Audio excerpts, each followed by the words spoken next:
Hello friends, કૃષ્ણપ્રભા YouTube ચેનલમાં તમારું સ્વાગત છે। આગળના વિડીયોમાં આપણે ઘોડિયાની દોરી કઈ રીતે બનાવાય એ શીખ્યા હતા અને આ વિડીયોમાં આપણે ઘોડિયામાં લગાવવાનો ઘૂઘરો કઈ રીતે બનાવીએ એ શીખશું।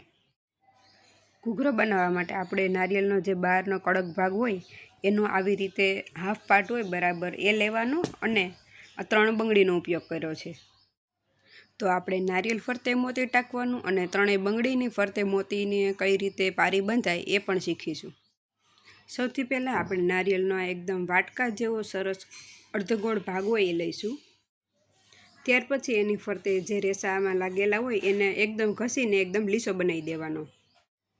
જ્યારે એકદમ લીસું થઈ જાય પછી એ વાટકાની ફરતે આવી રીતે કોઈ પણ કલરનું કપડું તમે લગાવી શકો છો। મેં આમાં વ્હાઇટ કલરનો ઉપયોગ કર્યો છે અને તમે જે કપડાની મદદથી આ નારિયેળને કવર કરવાના હોય એને ગુંદરની મદદથી ચીપકાવી દેવાનું। ત્યાર પછી જેવી રીતે આપણે પાઇપિંગમાં પહેલાં આવી નાની એવી રિંગ બનાવેલી હતી એવી રીતની જ બીજી નાની એવી રિંગ બનાવીને અહીંયા જે ઉપરની સાઈડ કાપડ હોય એની સાથે એને સાંધી દેવાની। પ્રોપર એ ગોળ રિંગ હોય એને કાપડ સાથે ફરતી બાજુ સાંધી દેવાની જેથી કરીને આમાંથી ખસે નહીં। 3 મોતીના તોરણની પટ્ટી અને આ જે પાઇપ બનાવેલી છે એમાં જેવી રીતે આ મોતી કામ થાય છે એવી રીતે આમાં નથી થતું। ડિઝાઇન સેમ લાગે છે પણ થોડી અલગ રીતે થાય છે। તો અહીંયા ટોચ ઉપર રિંગ બરાબર સંધાઈ જાય પછી આગળ કઈ રીતે વધવું એ આપણે આગળ વિડીયોમાં શીખીએ। હવે આપણે જે રિંગ બનાવેલી હોય ત્યાંથી કોઈ પણ એક જગ્યાએથી આવી રીતે દોરો કાઢવાનો। પછી તમારે જે રીતે કલર જોઈતા હોય એ રીતે લાઇન ટુ લાઇન જે કલરની ડિઝાઇન તમારે બનાવવાની હોય એ ડિઝાઇન પ્રમાણે કલર પ્રમાણે મોતી લેતા જવાના। મેં આવી રીતે સ્પાઇરલની ડિઝાઇન કરેલી છે, મતલબ લાઇન કલરની બધી લાઇન। તો મેં આટલું બનાવી નાખ્યું છે પણ બધામાં સેમ પેટર્ન રહેશે। આ ડિઝાઇન હોય એટલે ઉપરથી નીચે સુધી સેમ પેટર્ન રહેશે। તો તમને બતાવું। મારે આમાં એક લાઇન કલરવાળી અને એક લાઇન વ્હાઇટ છે અને મારે આગળ ગ્રીન કલરની લાઇન મેં કરી લીધી છે એટલે મેં આ વખતે 3 વ્હાઇટ મોતી લીધા છે। પછી એને આગળના જે નેક્સ્ટ 2 મોતી હોય એની નીચેથી આવી રીતે ઉપર સોય કાઢવાની।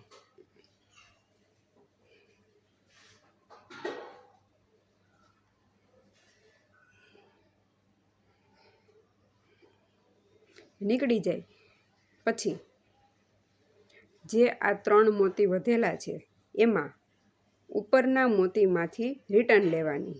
પણ યાદ રાખવાનું કે ત્યાંથી ને ત્યાંથી રિટર્ન ના જતી રહે।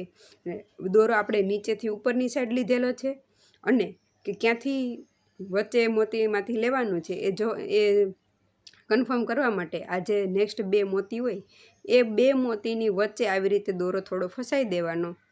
પછી એના પછીનું ઉપરથી જે ફર્સ્ટ મોતી આવતું હોય એમાંથી આવી રીતે રિટર્ન લઈ લેવાની સોય।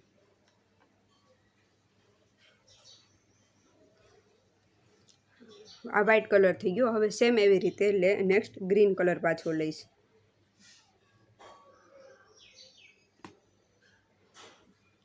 ફરીથી એ જ પેટર્ન ફોલો કરવાની। નેક્સ્ટ આપણે જે કલર હોય જે પણ કલરની લાઈન આપણે કરવી હોય કે જે ડિઝાઇન કરવી હોય એ ડિઝાઇન પ્રમાણે મોતી લેવાના। એના પછીના નેક્સ્ટ જે 2 મોતી હોય એ 2 મોતીની વચ્ચેથી આવી રીતે દોરો નીચેથી ઉપરની સાઈડ અથવા તમને ઉપરથી નીચે ફાવે તો પણ લઈ શકો છો। હું આવી રીતે કરું છું, એકદમ નીચેથી ઉપરની સાઈડ લેવાનું। 2 મોતી વચ્ચે આવી રીતે દોરો ફસાઈ દેવાનો જેથી કરીને ભૂલાય નહીં અને રિટર્નમાં જે પહેલું મોતી આવે એમાંથી પાછું આવી રીતે પાસ કરી દેવાની સોય। એટલે આ પણ ત્યાં બેસી ગયું। હવે નેક્સ્ટ એવી રીતે સેમ ફરીથી વ્હાઇટ।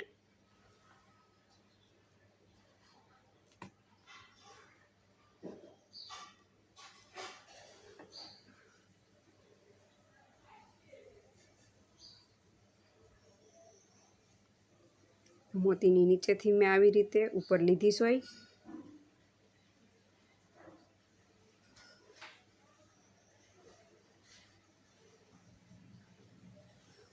પછી આ 2 મોતીની વચ્ચે આવી રીતે ખાલી પકડી રાખવાનું। ફસાવાનું મતલબ આવી રીતે પકડી રાખવાનું જેથી કરીને ત્યાંથી દોરો હલે નહીં અને જે પેલું મોતી આવે ઉપરથી જે પેલું મોતી આવે એમાં ફરીથી સોય કાઢી લેવાની. કોઈ પણ ગોળાકાર વસ્તુ હોય જેમ કે લોટી છે, નારિયેલ છે, આવી રીતે ઘૂઘરાઓ છે, આમાં મેં આ નારિયેલનું જે હોય એનો ઉપયોગ કર્યો છે. ઘૂઘરો બનાવવા માટે તમે કોઈ તમારી પાસે એક્સ્ટ્રા વાટકો પડ્યો હોય કે જેનું તમારે બનાવવું હોય તે વાટકાનું પણ તમે કરી શકો છો. કોઈ પણ ગોળાકાર આકારની વસ્તુ હોય, આ ઘૂઘરો છે, મતલબ કોઈ પણ વાટકા જેવો શેપ હોય, શ્રીફળ છે, લોટી છે, કે પછી કોઈ બેડું છે. અત્યારે ઘણા લોકો મોટું બેડું ને એ પણ પોરવે છે. તો આવી રીતની નળાકાર આકારની કોઈ પણ વસ્તુ પોરવવાની હોય તો આ રીતેમાં બેસ્ટ રહે છે. સળંગ જે કરીએ એમાં આપણે સાઇઝ એડજસ્ટ કરવાનું થોડુંક પ્રોબ્લેમ થાય છે. આમાં આપણે જ્યારે સાઇઝ વધારવાની હોય, જેમ કે આ ઉપર અહીંયા સાંકડું છે, નીચે એનો ભાગ અહીંયા પોળો છે, તો આપણે જે પ્રમાણે પ્લસ માઇનસ કરવું હોય એ પ્રમાણે આમાં મોતી કરી શકીએ છીએ. પણ જો આવી રીતે નીચેથી ઉપર સોય લઈ પછી રિટર્નમાં ફર્સ્ટ મોતીમાંથી કાઢીએ, આ રીતથી કરીએ તો એમાં ઇઝીલી થઈ જાય છે. નાળિયેરનો એ વાટકો પરોવાઈ ગયા પછી આમાં પણ મેં મોર, પોપટ, હાથી, ચકલી એવા અલગ અલગ નાના નાના સરસ મજાના કલરફુલ રમકડા લટકાવ્યા છે. અને બે પંખીની વચ્ચે રહેતી સ્પેસમાં આવી રીતે મેં જે મોટી સાઇઝના વલ આવે છે લાલ કલરના, જે ડલમોતી જેવા જ આવે છે, એને પણ લટકાવી દીધા છે, જેથી કરીને વચ્ચે કોઈ સ્પેસ ખાલી ન લાગે અને ઘૂઘરો એકદમ ભરચક લાગે.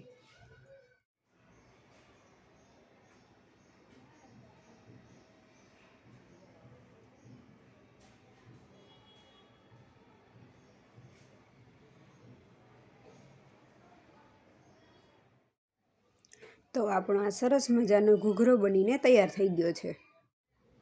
આ ઘૂઘરામાં હજી ઉપરની બાજુ બંગડી પોરવીને અને એને આ ઘૂઘરા સાથે જોઈન્ટ કરીને આપણે આ ઘૂઘરો મોટી સાઇઝનો કરવાનો છે. તો નેક્સ્ટ વિડીયોમાં આપણે શીખીશું કે આ બંગડી કઈ રીતે પોરવવી. જો તમને મારો આ વિડીયો પસંદ આવ્યો હોય તો મારા વિડીયોને લાઈક કરજો અને તમારા મિત્રો તથા સગા સંબંધીઓ સાથે શેર કરજો. અને ડલમોતીનું કામ શીખવા માટે સબસ્ક્રાઈબ કરો મારી યુટ્યુબ ચેનલ કૃષ્ણપ્રભાને. ફરી મળીશું એક નવા વિડીયો સાથે. તો ત્યાં સુધી મને રજા આપશો. આવજો.